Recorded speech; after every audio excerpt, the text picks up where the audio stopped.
হুজুরে গাউসে পাকের নায়েক এই দৌলতদিয়ার পূর্ণভূমিতে পা মোবারক রেখেছেন, সরাসরি পা, এটা কোনো অন্য কোনো মাধ্যমে নয়, সরাসরি পা মোবারক রাখার কারণে এখানে কি হতে পারে, তার উৎকৃষ্ট উদাহরণ আপনারা নিজ চোখে দেখতেছেন।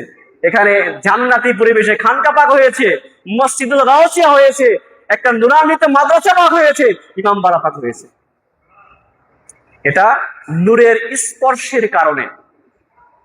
এই নূর মুবারকের আপনারা কি বলবো, সরাসরি হুজুর পাকে দেখেছেন।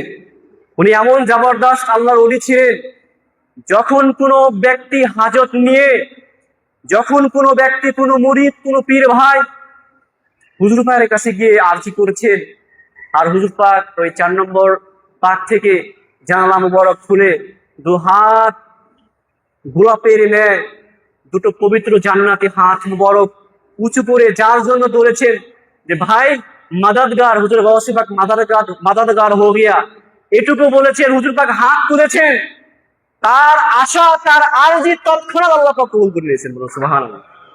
পৃথিবীর এমন কোন পীর ভাই বা এমন কোন ব্যক্তি বলতে পারবে না যে হুজুর পাক কেবল কাবা যার জন্য দোয়া করেছেন, যার জন্য দু হাত তুলেছেন, শুধুমাত্র তার আরজি কবুল হয় নাই, তার দোয়া কবুল হয় নাই, তার মনের আশা কবুল হয় নাই, এরকম ব্যক্তি পৃথিবীতে নাই। তার চাক্ষুষ প্রমাণ আপনার সকলেই। আমি তো আপনাদের সন্তান বয়সী, তা আমার সে আপনারা এই বিষয়টা ভালো জানেন যে হুজুর পাক যার জন্য দোয়া করেছেন। এখানে আমার পূর্বে আমার ছোট ভাইয়েরা বা মাদ্রাসা পাকের ছাত্র ভাইয়েরা যে ওয়াজ করলেন যে হুজুর পাক কারো সন্তানের জন্য দোয়া করেছেন, সন্তান হয়েছে। এর অনেক উদাহরণ রয়েছে। আজ এখানে খানকা পাকে অনেক পীর ভাই, পীর বোনেরা হাজির হয়েছেন, হুজুর পাক কিবলা কাবা দোয়া করেছেন, সেই দোয়া বদৌলতে সন্তান হয়েছে। এটাও হাদিস পাকে রয়েছে যে আল্লাহর ওলি যারা আল্লাহ পাকের বাকাবিল্লাহ স্তরে পৌঁছে যান, অর্থাৎ আল্লাহ পাকের জাতে পাকের সাথে যারা মিশে যান, তারা যখন আল্লাহ পাকের কাছে কোনো কিছু চান, আল্লাহ পাক ওইটা দিতে তৎক্ষণাৎ দিয়ে দেন, তৎক্ষণাৎ কবুল করে নেন। এটা স্পষ্ট হাদিস পাকের মধ্যে রয়েছে। যাই হোক, এবার রাসূল পাক সাল্লাল্লাহু আলাইহি ওয়াসাল্লাম বলেছেন যে এই আওলাদ পাক আমার বংশধর, রাসূল পাক বলেছেন আমার বংশধর আমার আওলাদ পাকের মহব্বত ব্যতীত ঈমানদার হতে পারবে না।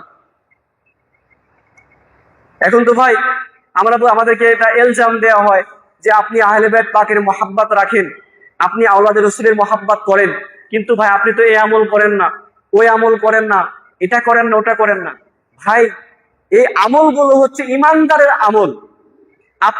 আপনার যদি ঈমানই না থাকে, তাহলে এই আমল আপনার 4 পয়সার উপকার দিবে না। এই আমল আপনার 4 পয়সার উপকার দেবে না। যত ইবাদত করা হোক না কেন, এই ইবাদত আপনার কোনো উপকার দেবে না।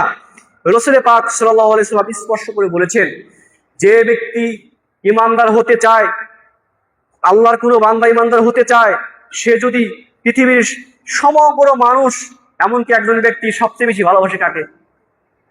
নিজের সন্তানকে, নিজের পিতা মাতাকে, আত্মীয় স্বজনকে, নিজের ওয়াইফকে। কিন্তু রাসূল পাক বলতেছেন এই ভালোবাসা আল্লাহ পাকের কাছে গ্রহণযোগ্য হবে না ঈমানের জন্য। তাহলে কি করতে হবে? রাসূল পাক সাল্লাল্লাহু আলাইহি ওয়াসাল্লাম স্পষ্ট করে বললেন যে হাদিস শরীফটি মুজামুল কাবির মধ্যে হযরত ইমাম তাবারানী রাহমাতুল্লাহ আলাইহি ইরশাদ করেছেন, রাসূল পাক বললেন যে লা ইউমিনু আবদুন হাত্তা আকুনা হাব্বা ইলাইহি মিন নাফসিহি ওয়া আহলি আহাব্বা ইলাইহি মিন আহলিহি ওয়া যাতি আহাব্বা ইলাইহি মিন যাতিহি। হে আমার উম্মতগণ, হে আমার সাহাবীগণ, কিয়ামত পর্যন্ত যত উম্মত আসবে তোমরা শুনে রাখো, তোমরা ততক্ষণ পর্যন্ত ঈমান